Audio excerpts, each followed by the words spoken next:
Dr. Jose Rizal. Iniudulo ko yan eh, kasi, di ba? Paano Ano ba ba yan? Video po. Para lang sa ano namin. Oo, simbolo siya ng mga kabataan, di ba?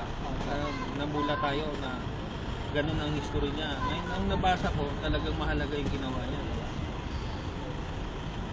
Ano ba? Paano pong mahalaga? Ha? Yung ginawa niyang mga aknat, di ba? Sinusundan namin ngayong kabataan. Aywan ko lang sa kabataan ngayon na palaki ng palaki. Kasi meron na nito eh. Katulad niya nung sa'yo. Di ba? Medyo hindi na nila na ano. Kaya ako ngayon, nag-critic na rin ako. Nag-google ako para nalaman ko yung history ni Rizal.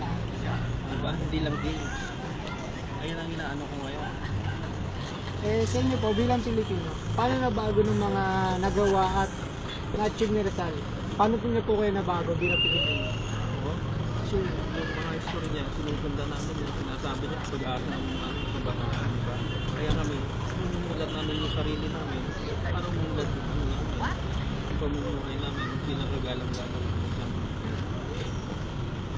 Sige po. Maraming salamat po.